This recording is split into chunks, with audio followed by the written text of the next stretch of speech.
The room was opened in 1913, 60 years after Solomon Northup disappeared. Workers renovating an old plantation outbuilding in Louisiana found it sealed. The door had been nailed shut from the outside. When they pried away the boards, they found nothing inside except dust and silence and the faint smell of decay that had outlasted memory itself. No body, no explanation, just emptiness where a man should have been. Solomon Northup vanished in 1863. He had survived 12 years of slavery. He had escaped. He had written a book that sold 30,000 copies in its first year. He had become famous, and then, without warning, without witnesses, he ceased to exist. The last confirmed sighting placed him in a small town in Vermont, giving a lecture about his experiences. He left the venue. He never arrived at his next destination. His wife spent years searching. His children waited. The abolitionists who had championed his story made inquiries. Everyone who knew him believed he would be found. He never was. And that locked room, discovered decades after his disappearance, contained nothing that could explain why a free man who had escaped the worst machinery of human bondage would simply vanish from the earth, as though he had never existed at all. This is the story of how Solomon Northup became a slave, and how, even after liberation, he could not escape what slavery had made him. In 1808, the United States Congress prohibited the importation of enslaved people from Africa. The law was celebrated as a moral victory. Ministers preached sermons praising American virtue.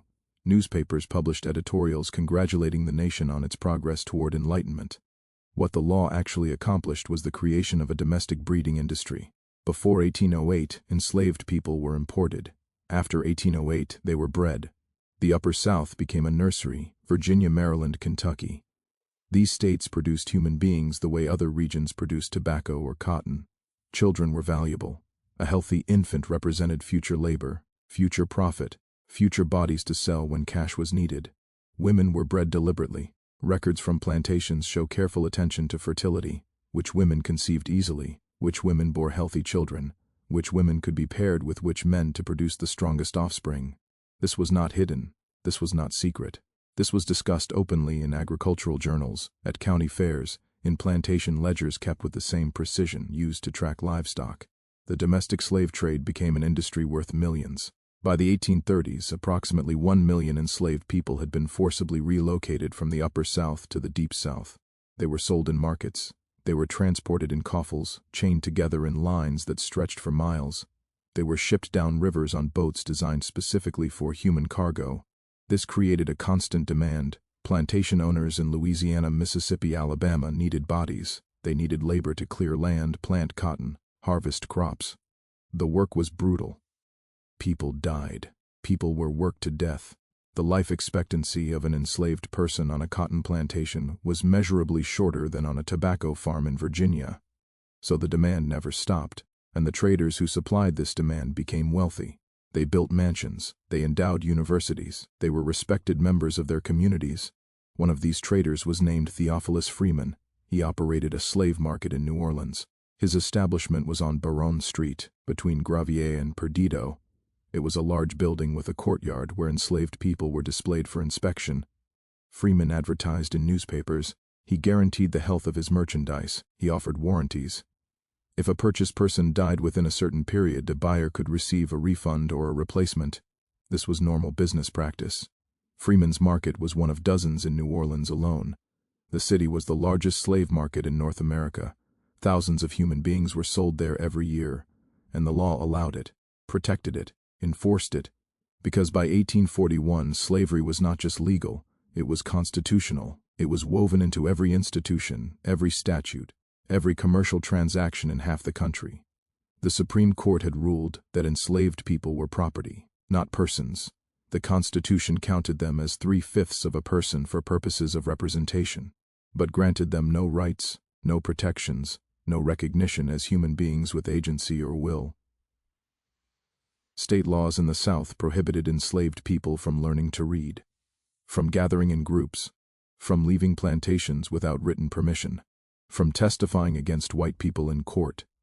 Federal laws required the return of people who escaped to free states.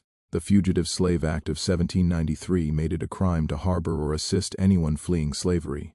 Any black person in any state could be seized, brought before a magistrate, and sent into slavery based solely on the testimony of someone claiming ownership. There was no requirement for proof, no jury trial, no presumption of freedom. This meant that even free black people lived under constant threat, and there were free black people, thousands of them. Some had been emancipated by owners, some had purchased their own freedom, some had been born free in the North, but their freedom was conditional, provisional. It existed only as long as no white person decided to challenge it. Documents could be destroyed, witnesses could lie, magistrates could be bribed, and once a person was declared enslaved, there was no appeal, no recourse, no mechanism for proving otherwise. This was the legal architecture of the United States in 1841. Solomon Northup was born free in July 1808, in Minerva, New York. His father, Mintus Northup, had been enslaved by a family named Northup in Rhode Island. When his owner died, Mintus was emancipated in the will. He moved to New York, where slavery had been gradually abolished through a series of laws culminating in 1827. Mintus owned land. He voted. He raised his children as free citizens. Solomon grew up with advantages rare for black Americans of his generation. He received an education. He learned to read and write. He studied music and became an accomplished violinist. He married Anne Hampton on Christmas Day, 1829. They had 3 children, Elizabeth, Margaret, Alonzo. Solomon worked as a farmer, a laborer, a musician. He played fiddle at dances and gatherings. He earned respect in his community. He was known as reliable, skilled, honest. By 1841, he was 33 years old. He lived in Saratoga Springs, New York. His wife worked as a cook. His children attended school. They were not wealthy, but they were free. And freedom, for a black family in 1841, was wealth enough. In March of that year, Anne took a job cooking for a family in New York City. She would be gone for several weeks. Solomon stayed home with the children. One afternoon, 2 white men approached him in Saratoga Springs. Their names were Merrill Brown and Abram Hamilton. They said they were promoters for a circus traveling to Washington, D.C. They had heard Solomon was a talented musician. They offered him generous wages to join the circus for 2 weeks, performing violin music during the show. The money was good, better than he could earn in Saratoga Springs, and 2 weeks was not long. Solomon agreed. They traveled together through New York, into Pennsylvania, through Maryland. The 2 men were friendly. They paid for meals. They treated Solomon as an equal, which was itself unusual enough to be remarked upon in his later recollection. When they reached Washington, D.C., they stayed at a hotel. They ate dinner together. They drank wine. Solomon began to feel ill. He remembered intense thirst. He remembered pain. He remembered Brown and Hamilton helping him to his room. Then he remembered nothing. When he woke, he was in darkness. He was in chains. He tried to move and could not. His wrists were shackled. His ankles were shackled. The shackles were connected to a chain bolted to the floor. "Or," he called out. No one answered. He waited. Hours passed. Perhaps days. There was no light, no food, no water. Eventually, a door opened. A man entered carrying a lamp. Solomon demanded to know what was happening. He said he was a free man. He said there had been a mistake. The man beat him with a wooden paddle until he lost consciousness. When he woke again, he understood. He was no longer Solomon Northup, free black man from New York. He was a slave. The building where Solomon Northup woke in chains was a slave pen operated by James H. Birch. Birch was a slave trader who maintained a private jail in Washington, D.C., just blocks from the Capitol building. The pen was used to hold enslaved people before they were sold or transported south. It was legal. Slavery was legal in Washington, D.C. in 1841. The district was surrounded by free territory. Maryland had a large free black population, and Virginia's proximity to the north made it a contested space, but the capital itself permitted human bondage. The slave trade was visible. Markets operated openly. Coffles of chained people were marched through the streets past government buildings where legislators debated the expansion of slavery into new territories. No one intervened. No one was required to intervene. Birch's pen was typical of such facilities. It was a 2-story brick building with barred windows. The lower floor contained cells where people were held. The upper floor contained an office and living quarters for the traders. The cells were small, dark, airless. People were kept in them for days or weeks while their sales were arranged. Solomon was held in one of these cells. He was not alone. There were other people in the pen. Some had been enslaved their entire lives and were being sold away from families. Some were free black people who had been kidnapped, just as Solomon had been. Kidnapping was common. Free black people were seized on streets, at docks, in their homes. They were drugged, beaten, bound, and transported south before anyone who knew them could intervene. The process was efficient because it was legal, or rather, because the law provided no mechanism to stop it. A white man could approach a magistrate and swear that a black person was his property. The magistrate could issue a certificate of ownership. With that certificate, the person could be sold. No trial, no evidence required beyond the word of the claimant. If the victim protested, they were beaten. If they insisted they were free, they were beaten harder. If they tried to escape, they were killed. This happened hundreds of times every year, possibly thousands. The exact number is unknown because the victims disappeared into a system designed to erase their identities. Solomon Northup was literate. He knew his rights. He understood the law. None of it mattered. When Birch came to the cell, Solomon told him the truth. He said he was a free man from New York. He said he had been kidnapped. He demanded to be released. Birch did not argue. He beat Solomon with a paddle and then with a whip until Solomon stopped speaking. The message was clear. Solomon's past did not exist. His freedom did not exist. His family did not exist. He was property now, and property does not argue. Birch sold Solomon to a trader who was assembling a coffle to transport south. The trader's name was William Ford. He was a Baptist minister who also operated a lumber mill in Louisiana. He bought enslaved people in Washington and transported them to the Deep South for resale or for use in his own business. Ford was described by those who knew him as kind, as decent, as a Christian who treated his slaves humanely. Solomon Northup would later write that Ford was a good man caught in a bad system, but Ford still bought human beings. He still participated in the machinery of bondage. He still profited from flesh. In April 1841, Ford loaded his newly purchased people onto a steamship in Washington. The ship traveled down the Potomac River, into the Chesapeake Bay, around the coast of Florida, and into the Gulf of Mexico. The voyage took weeks. The people were kept below deck. They were chained. They were given minimal food and water. The conditions were filthy. Disease spread easily. One man died during the voyage. His body was thrown overboard. No one recorded his name. The ship arrived in New Orleans in early May. The people were unloaded and taken to Theophilus Freeman's slave market on Baronne Street. This was where Solomon Northup first saw the reality of the market he had entered. Freeman's establishment was designed for efficiency. There was a courtyard where people were displayed. There were rooms where they were inspected. There were offices where sales were finalized. People were made to stand in lines. They were made to strip, so buyers could examine their bodies. They were made to jump, to dance, to demonstrate their physical capabilities. Women were inspected for reproductive capacity. Men were inspected for strength and endurance. Children were inspected for potential. This was not hidden. This was not shameful. This was commerce. Buyers walked through the courtyard discussing their needs. They needed field hands. They needed domestics. They needed skilled laborers. They debated prices. They negotiated terms. Freeman acted as auctioneer and broker. He described each person's qualities. He highlighted their skills. He vouched for their health. When disputes arose, when a buyer claimed a person was defective, or when a person resisted inspection, Freeman used violence casually and without hesitation. Solomon watched all of this. He was given a new name, Platt. He was told that his name was Platt, that he had been born a slave in Georgia, that he had no other history. He was told that if he claimed to be free, he would be killed. He believed it. William Ford purchased Solomon from Freeman. Ford also purchased a woman named Eliza and her 2 children. Eliza had been a domestic servant in Washington. She had lived with a man who had promised to free her and marry her. Instead, he had sold her and her children to settle his debts. Her daughter, Emily, was 7 years old. Her son, Randall, was 10. Freeman sold Emily separately. Eliza begged. She pleaded. She offered to work for free. She promised anything if Freeman would keep her daughter with her. Freeman separated them anyway. The scene was described by Solomon in his later narrative. He wrote that Eliza's grief was total, that she collapsed, that she screamed until her voice failed.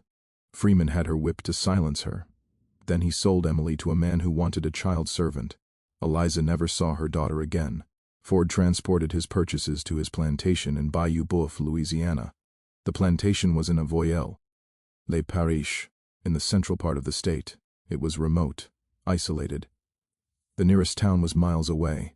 The land was dense with forest and swamp. Ford's operation was smaller than the massive cotton plantations that dominated the region. He focused on lumber. He owned a sawmill. He used enslaved labor to cut timber, process it, and transport it downriver for sale. Solomon was assigned to work in the mill. He was skilled with tools. He learned quickly. He impressed Ford with his intelligence and his work ethic. Ford rewarded him with small privileges: extra food, a better sleeping space, freedom from the most brutal overseers. This was described as kindness, but Ford still owned Solomon, still controlled every aspect of his life, still had the legal right to sell him, beat him, or kill him at will. And Solomon knew this. He considered escape, but Louisiana was 1,000 miles from New York. He had no money, no papers, no allies. The forests and swamps were dangerous. Armed patrols hunted runaways. Dogs were trained to track human scent. And even if he reached a free state, he could still be captured under the Fugitive Slave Act and returned. The system was designed to be inescapable, so Solomon worked. He obeyed.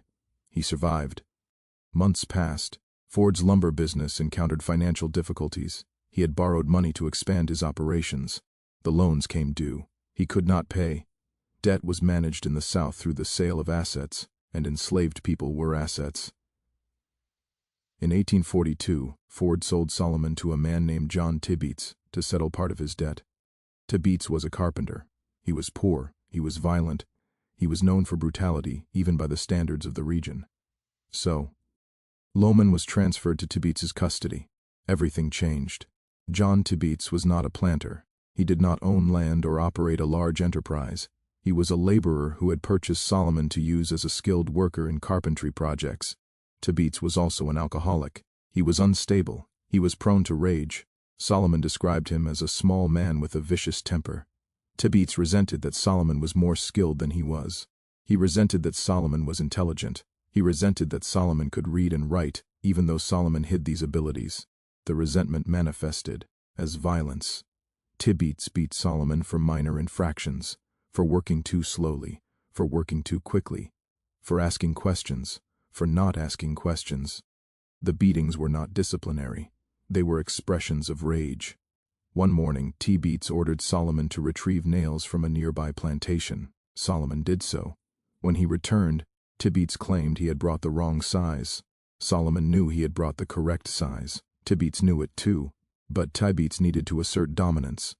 He struck Solomon across the face. Solomon did not react. Tibeats struck him again. Solomon remained still. Tibeats went to get a whip.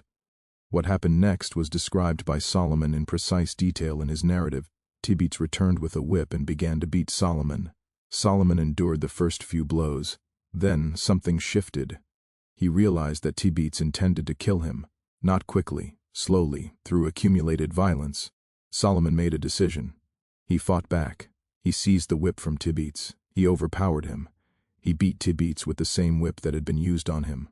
This was a capital offense. A slave who struck a white man could be executed. The law was explicit. The punishment was certain. Solomon knew this. But in that moment, survival mattered more than law. Tibeats fled. He went to a neighboring plantation to gather men to help him. Solomon knew what was coming. He ran. He ran through the forest. He had no plan, no destination. He only knew that staying meant death. He ran for hours. The forest was thick. The ground was soft and muddy. He was barefoot. His feet were torn by roots and thorns. He could hear dogs in the distance. He reached a swamp. He waded into the water.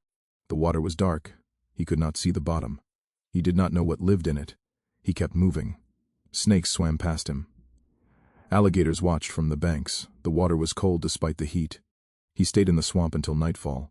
Then he made a decision that revealed how completely slavery had trapped him. He went back. He went back to William Ford's plantation. He went back because Ford was the only person who might protect him.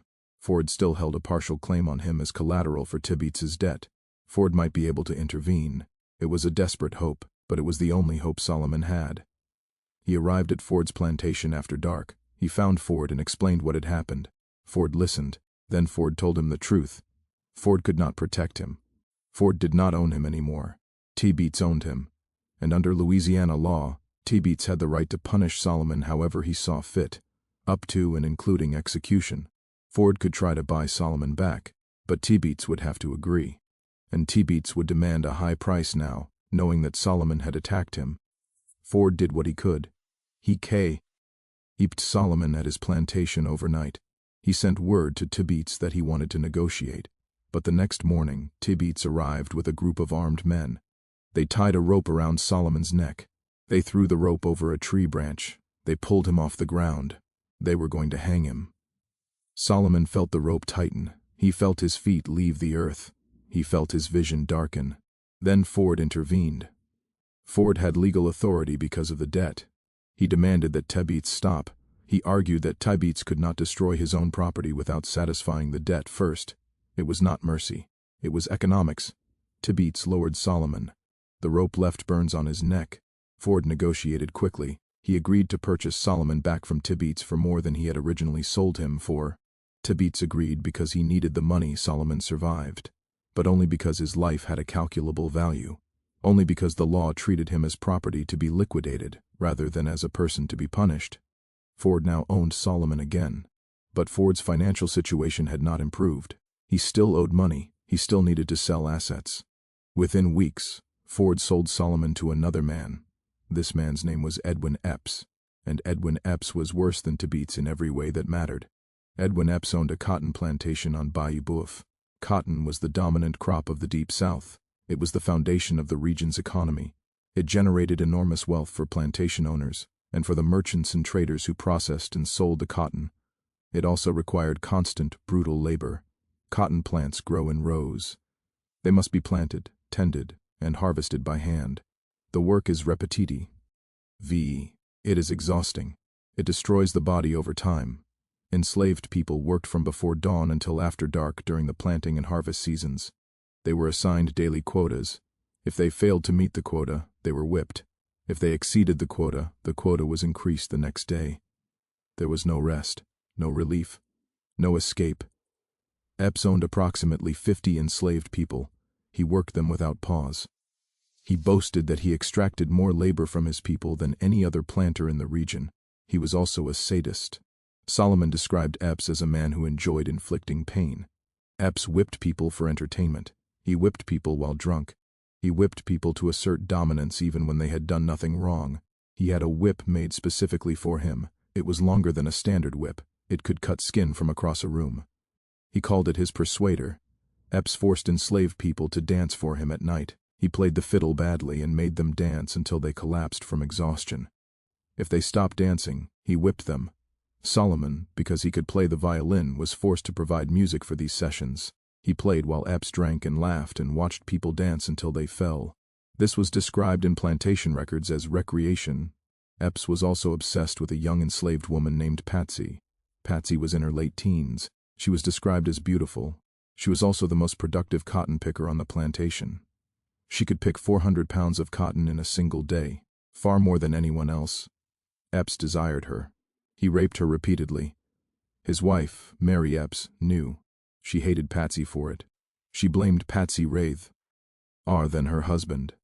Mary Epps made Patsy's life unbearable. She ordered Patsy whipped for imagined infractions. She threw objects at her. She screamed at her. Patsy had no escape. She was trapped between Epps's violence and Mary Epps's jealousy. Solomon watched this. He could do nothing. One day Patsy asked Solomon for a favor. She asked him to kill her. She said she could not endure any more. She said death would be a mercy. She begged Solomon to end her life. Solomon refused. He told her he could not do it. He told her she had to survive. But he understood why she asked. Years passed. Solomon worked in Epps's fields. He picked cotton. He met the quota. He avoided the whip when he could. He endured it when he could not. He tried to maintain his identity. He tried to remember that he had been free, that he had a wife and children, that he had a life outside of this plantation. But memory faded. The present consumed everything. He stopped thinking about escape. The punishments were too severe, the distances too great, the systems too efficient. He accepted that he would die enslaved.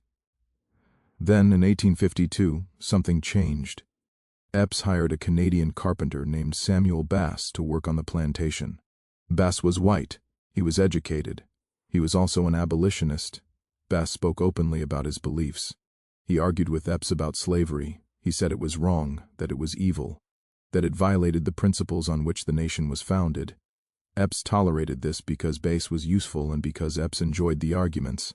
Solomon listened to these conversations. He heard Bass speak about the North, about freedom, about laws that prohibited slavery in Canada. And he made a decision. He approached Bass privately. He told him the truth. He told him he was a free man from New York. He told him he had been kidnapped. He asked Bass to send a letter to his family. Bass could have refused. He could have reported Solomon to Epps. He could have demanded payment.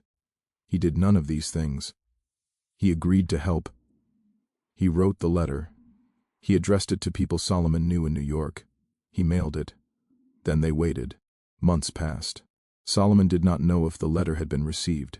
He did not know if anyone would respond.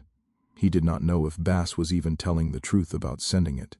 But in January 1853, a white man arrived at Epps's plantation. His name was Henry Northup. He was a relative of the family that had once enslaved Solomon's father. He was a lawyer. He was an abolitionist, and he had come to take Solomon home. Henry Northup arrived with legal documents. He brought proof of Solomon's identity, birth records, marriage records, affidavits from people who had known Solomon in New York. He also brought a writ from the governor of New York demanding Solomon's release under the laws governing free citizens wrongfully held in bondage. Louisiana law recognized such writs, reluctantly, slowly, but it recognized them. Epps resisted. He claimed Solomon was his property. He claimed the documents were forgeries. He threatened violence. Henry Northup did not back down. He was a white man with legal authority. He had the power of New York State behind him. After several days of negotiation, Epps relented. On January 4, 1853, Solomon Northup was declared a free man. He had been enslaved for 12 years. He left the plantation immediately. He traveled with Henry Northup back to New York. The journey took weeks. They traveled by steamboat up the Mississippi River. They traveled by train across the North. Solomon was silent for much of the journey. He had spent 12 years forced into silence. Speech did not return immediately. When they reached New York, Solomon was reunited with his family. Anne had waited. She had never remarried. She had never stopped searching. His children were grown. Elizabeth was married. Margaret was engaged. Alonzo was working. They had grown up without him. He had missed 12 years of their lives. He had missed their childhood. He had missed their education. He had missed their development into adults. He could never recover that time. But he was free. He was home. He was alive. And he decided to tell his story. In 1853, Solomon Northup dictated his experiences to a white writer named David Wilson. Wilson was a lawyer and abolitionist. He had experience writing narratives of formerly enslaved people. He understood the genre. He understood what white Northern audiences wanted to read. The result was 12 Years a Slave. The book was published in July 1853. It was an immediate success. It sold 8,000 copies in its first month. By the end of the first year, it had sold 30,000 copies. It was translated into multiple languages. It was reviewed in newspapers across the North. The book was successful because it was detailed, because it was specific, because it named names. Solomon identified the men who had kidnapped him: James H. Birch, the slave trader in Washington; Merrill Brown and Abram Hamilton, the men who had lured him south. He identified the plantation owners who had enslaved him: William Ford, John Tibeats, Edwin Epps. He described their practices, their violence, their justifications. The book was also successful because Solomon was educated, because he could articulate his experiences in ways that white audiences found credible. Slave narratives were always met with skepticism. White readers questioned their authenticity. They questioned whether formerly enslaved people could actually write such detailed accounts. Solomon's education made him believable. The publication of the book led to legal action. Solomon filed charges against his kidnappers. He wanted them prosecuted. He wanted justice. Birch was arrested in Washington, D.C. He was charged with kidnapping and assault. The trial was held in 1854. Solomon testified. He described what had happened. He described being drugged, chained, beaten, sold. Birch's defense was simple. He claimed he had purchased Solomon from Brown and Hamilton in good faith. He claimed he had believed Solomon was a slave. He claimed he had done nothing illegal. The jury deliberated for 2 hours. They acquitted Birch. The reason was procedural. Under Washington, D.C. law at the time, black people were not permitted to testify against white people in court. Solomon's testimony could not be used as evidence. Without his testimony, there was no case. Birch walked free. Brown and Hamilton were never found. They had disappeared. Possibly they had changed their names. Possibly they had died. Possibly they were still operating, still kidnapping free black people and selling them south. No one was ever punished for what had been done to Solomon Northup. The law had failed him again. After the trial, Solomon returned to New York. He resumed his life as best he could. He lectured about his experiences. He traveled across the North speaking to abolitionist groups. He spoke at churches, town halls, private gatherings. His lectures were well attended. People wanted to hear from someone who had survived slavery, who had witnessed its machinery firsthand, who could describe its reality. Solomon was an effective speaker. He was calm. He was detailed. He did not exaggerate. He did not need to. The facts were horrifying enough. But the lecture circuit was exhausting. It required constant travel. It paid poorly. Solomon was not wealthy. His family needed income. He looked for other work. He tried farming. He tried laboring. He tried to rebuild the life he had lost. But he had been changed. 12 years of slavery had altered him in ways that could not be reversed. He had nightmares. He had episodes of what we would now recognize as post-traumatic stress. He was hyper-vigilant. He was suspicious of strangers. He had learned not to trust. He had learned that freedom was conditional, that safety was an illusion. These lessons did not leave him. His family tried to support him. But they did not understand what he had experienced. They could not understand. Anne had waited for him. But the man who returned was not the man who had left. He was quiet where he had been talkative. He was withdrawn where he had been social. He was haunted, and the country around him was moving toward war. The 1850s were a decade of escalating conflict over slavery. The Fugitive Slave Act of 1850 had increased federal enforcement of slave catching. The Kansas-Nebraska Act of 1854 had opened new territories to slavery. Popular sovereignty. Violence erupted in Kansas between pro-slavery and anti-slavery settlers. The nation was fracturing. Solomon watched this. He had lived inside the machinery that was tearing the country apart. He had seen what slavery actually was. Not an abstract political question, not a constitutional debate, a system of total brutality. He continued lecturing. He continued telling his story, but his audiences were changing. In the early years after his liberation, people had been shocked by his account. They had been moved. They had been outraged. By the late 1850s, outrage was common. Stories of slavery's horrors were everywhere. Abolitionists published narratives constantly.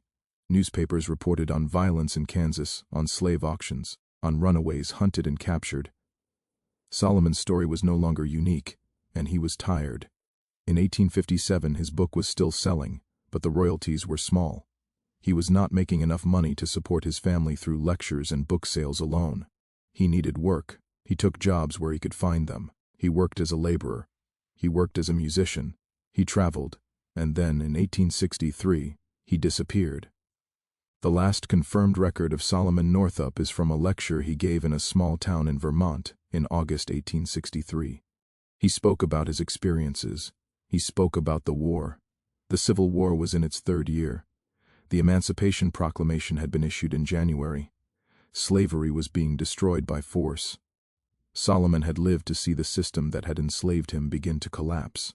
After the lecture, he left the venue. He never arrived at his next destination. No one saw him leave. No one saw him on the road. No one reported any inside, NT or accident. He simply ceased to exist. Anne filed missing person reports. She contacted authorities in every state between Vermont and New York. She wrote letters to everyone who had known Solomon. She hired investigators. Nothing was found. Henry Northup, the man who had rescued Solomon, made inquiries. He contacted abolitionists across the North. He placed advertisements in newspapers. No one had seen Solomon. No one had heard from him. The most likely explanation, the one that historians have settled on in the absence of evidence, is that Solomon was kidnapped again. The Fugitive Slave Act was still in effect in 1863. Slave catchers were still active, and Solomon was a high-profile formerly enslaved person who had embarrassed the South with his testimony. It is possible, likely even, that someone decided to recapture him. It is possible he was taken south again, that he was sold again, that he died on a plantation anonymous, his identity erased. It is also possible he was killed, that someone who wanted revenge for his testimony simply murdered him. Or it is possible he disappeared deliberately, that the weight of what he had endured became unbearable, that he could not continue. We do not know. What we know is that he vanished, and that no one who knew him ever saw him again. His wife died in 1876. She never learned what happened to him. His children searched for years. They never found any trace. The investigators who had been hired gave up. The trail was cold. Solomon Northup became a ghost. 50 years later, workers renovating a building in Louisiana found a room that had been sealed. This was not unusual. Old buildings in the South often contained hidden CES, rooms that had been closed off during renovations, cellars that had been filled in, attics that had been sealed, but this room had been sealed deliberately. The door had been nailed shut from the outside. The nails were old, rusted. They had been in place for decades. The workers pried the door open. Inside they found nothing. No body, no bones, no possessions, just dust and darkness and the faint smell of decay. The building had once been part of a plantation. Records indicated it had belonged to a man named Epps, Edwin Epps, the same man who had enslaved Solomon Northup. The workers did not know who Solomon Northup was. They did not recognize the name. They did not know the history. They sealed the room again and continued their work. The discovery was noted in a local newspaper. A brief mention, a curiosity, a locked room on an old plantation. No one connected it to Solomon Northup. No one thought to investigate further. And so the room remained another mystery, another piece of the past that could not be explained. The question that haunts Solomon Northup's story is not what happened to him.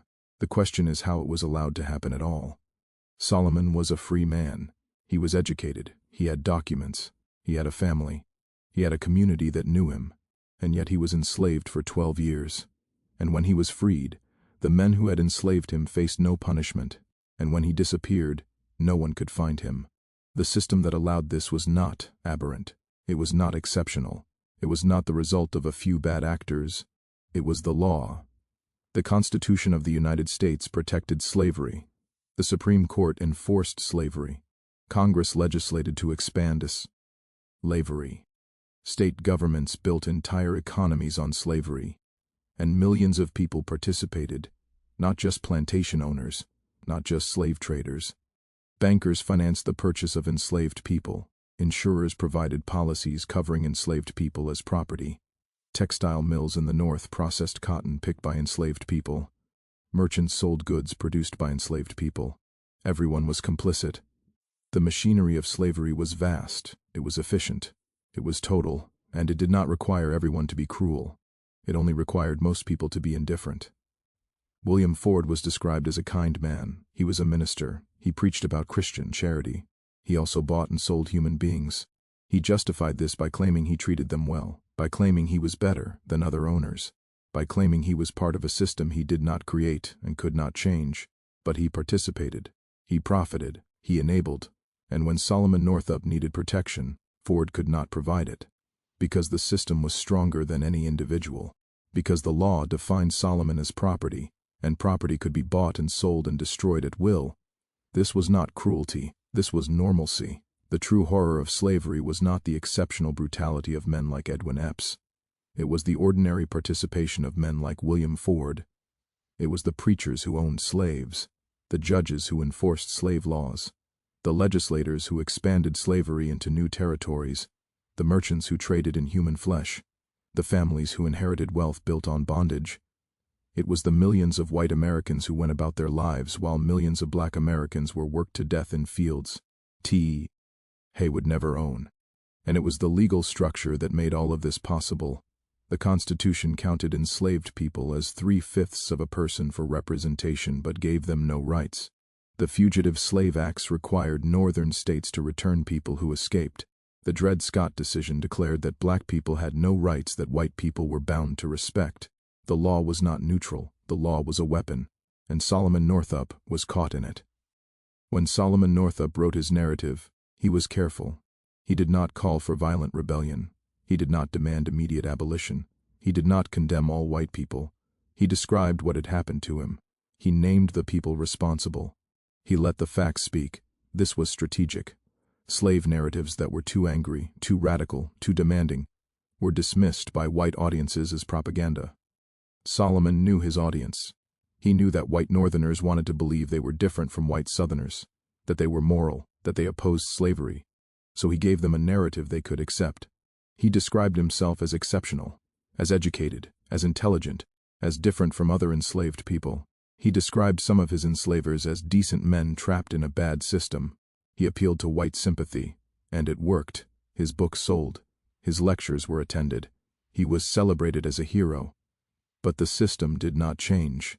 Slavery continued. The slave trade continued. Kidnappings continued. Solomon's story was read by thousands of people. It changed nothing, because individual stories, no matter how compelling, could not dismantle a structure built on law and economics and violence. It took a war. The Civil War began in 1861. It lasted 4 years. It killed 600,000 people. It ended slavery. Not because of moral persuasion, not because of narratives or lectures or debates, because one side destroyed the other's ability to continue. The Emancipation Proclamation was issued in 1863. It declared that enslaved people in Confederate states were free. It was a military measure, not a moral one. Lincoln issued it to weaken the Confederacy, to encourage enslaved people to flee plantations, to allow black men to enlist in the Union Army. It did not free enslaved people in border states that remained loyal to the Union. It did not provide compensation or support for newly freed people. It simply declared them no longer property. And even that was not enough. The war had to be won first. The Confederacy had to be defeated. And then, even after defeat, the white South resisted. They created black codes, laws that restricted the freedom of black people, that prevented them from owning property, that forced them into labor contracts that resembled slavery. They created sharecropping systems that trapped black families in debt. They created convict leasing programs that arrested black men on false charges and forced them to work in conditions worse than slavery. They created Jim Crow, segregation, disenfranchisement, lynching. They rebuilt white supremacy on the ruins of slavery, and the North allowed it, because the North had never truly opposed slavery on moral grounds. They had opposed it on political and economic grounds. Once the political crisis was resolved, once the economic competition was eliminated, the North lost interest in protecting black freedom. Reconstruction ended in 1877. Federal troops withdrew from the South. White Southern Democrats regained power, and black Americans were abandoned. The promises made during the war were broken. The constitutional amendments that guaranteed freedom and citizenship were ignored. And people like Solomon Northup, who had survived slavery, who had fought for recognition, who had testified to the truth, were forgotten. Solomon Northup's narrative was republished several times the late 19th century, but by the early 20th century, it was out of print. It was not taught in schools. It was not cited by historians. It was not remembered. The early 20th century was the era of reconciliation between North and South, the era when white Americans decided to move past the unpleasantness of the war, to celebrate shared heritage, to honor the courage of soldiers on both sides. This required forgetting what slavery had been, forgetting what the war had been about, forgetting the promises made and broken. The lost cause narrative emerged, the idea that the South had fought for states' rights, not slavery, that slavery had been benign, that enslaved people had been content, that Reconstruction had been a mistake. This narrative was taught in textbooks, it was depicted in films, it was memorialized in statues, and narratives like Solomon Northup's, which contradicted this mythology, were suppressed, not through censorship, through neglect. They were simply not republished, not taught, not remembered. By the 1930s, Solomon Northup had been almost completely forgotten. Historians knew his name, specialists in slavery studies might reference his narrative, but he was not part of the public memory. He was not part of the story white America wanted to tell about itself. It was not until the 1960s, during the Civil Rights Movement, that Solomon Northup's narrative was rediscovered. Scholars began republishing slave narratives. They began teaching them in universities. They began using them to challenge the lost cause mythology. Solomon's book was reprinted in 1968. It was introduced to a new generation, but even then, it remained obscure. It was known primarily to academics. It was not until 2013, 160 years after its original publication, that Solomon Northup became widely known again. A film adaptation was released, 12 Years a Slave, directed by Steve McQueen, starring Chiwetel Ejiofor as Solomon. The film was brutal. It was unflinching. It depicted the violence of slavery without softening it. It won the Academy Award for Best Picture. Suddenly, millions of people knew Solomon Northup's name, knew his story. But even that rediscovery was incomplete, because the film ended with Solomon's liberation. It showed him reunited with his family. It suggested closure, resolution, justice. It did not show what happened after. It did not show the failed trial. The disappearance, the locked room found 50 years later. It did not show that even after liberation, Solomon could not escape. The locked room in Louisiana is still there. The building has been renovated several times over the decades. It is now a private residence. The owners are unaware of its history. The room that was found sealed in 1913 is now a closet. It is used for storage. No one knows what it was used for originally. No one knows why it was sealed. No one knows if Solomon Northup ever saw it. But it stands as a monument to absence, to erasure, to the things we cannot know because the people who knew them were silenced. Solomon Northup's story is not exceptional. Thousands of free black people were kidnapped and enslaved in the decades before the Civil War. Most of them never escaped. Most of them died anonymous.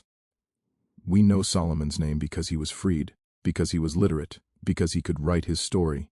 But there were others, men and women who were kidnapped on streets in Philadelphia, New York, Boston, who were drugged and transported south, who were sold in markets and worked to death in fields. Their names are lost. Their stories are lost. They exist only as numbers in ledgers, as entries in sales records, as anonymous bodies in unmarked graves. The system that destroyed them was legal. It was constitutional. It was normal. And when it ended, it was not replaced with justice.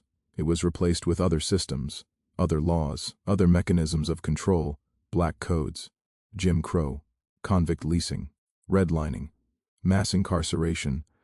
The machinery changed, the purpose remained, and the people who suffered under these systems were told, again and again, that their suffering was their own fault, that they were not working hard enough, that they were not behaving properly, that they were not deserving of freedom. The same justifications used for slavery were adapted for every subsequent system. This is what Solomon Northup's story reveals, not just the horror of slavery, but the continuity of oppression, the adaptability of systems designed to extract labor and deny dignity. The locked room is still there. We have just stopped looking for it. Solomon Northup was born free. He was educated. He was skilled. He was respected. He was a husband, a father, a musician. He was kidnapped. He was enslaved. He was beaten. He was worked. He was dehumanized. He was freed. He testified. He lectured. He wrote. He disappeared. And the system that allowed all of this continued long after he was gone. This is not a story about redemption.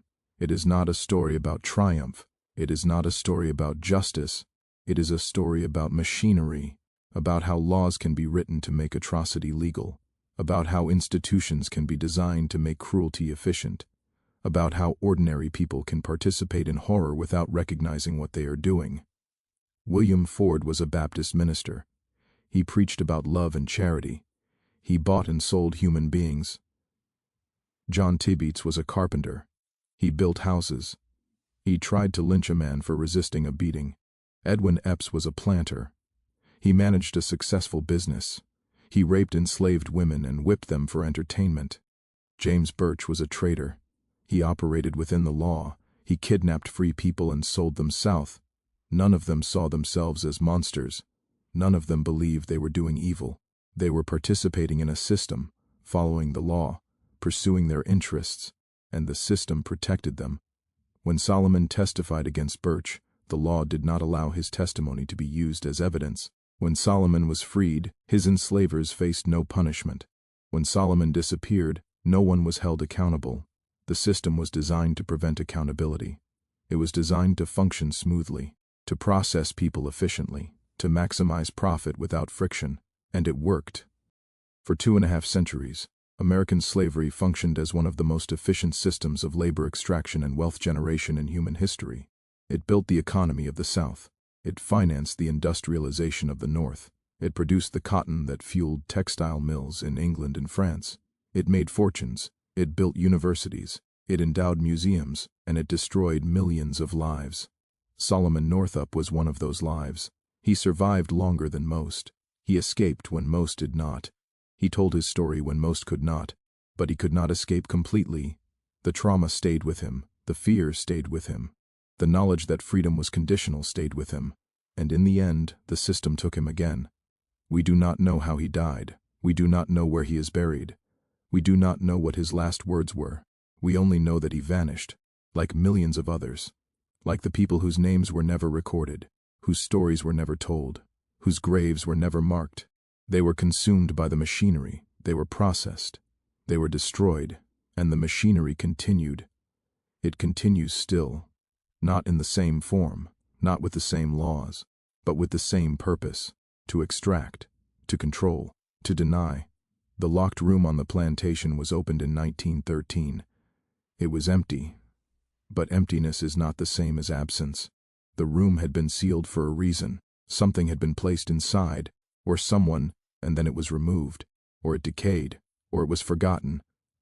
We cannot know what was there, but we know it was sealed deliberately. We know someone wanted it hidden, and we know that when it was opened, 60 years had passed. Everyone who had known what it contained was dead. The secret was safe. This is how history protects itself: by waiting, by outlasting, by allowing the people who remember to die before the room is opened. By the time the truth can be revealed, no one is left to be held accountable. No one is left to testify. No one is left to demand justice. And so the room stands empty, a monument to absence, a reminder that some things once sealed can never be recovered. Solomon Northup's body was never found. His grave is unknown. His final words are lost, but his story remains, not because it is redemptive, not because it is hopeful, not because it offers comfort, but because it reveals what we are capable of, what we have done, what we have allowed, what we continue to allow. The machinery that enslaved Solomon Northup was built by ordinary people. It was maintained by ordinary people.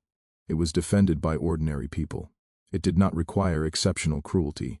It only required ordinary indifference. And when it was finally destroyed, it was not replaced with justice. It was replaced with other machinery, other systems, other laws designed to control and extract and deny. The locked room is still there. We have just learned to walk past it without looking. We have learned to seal our own doors, to hide our own secrets, to wait until everyone who remembers is dead, and then we open the room and find it empty, and we tell ourselves there was nothing there to begin with. But Solomon Northup was there. He existed. He lived. He suffered. He testified. And then he vanished. And machinery continued. It continues still. This is what his story teaches us.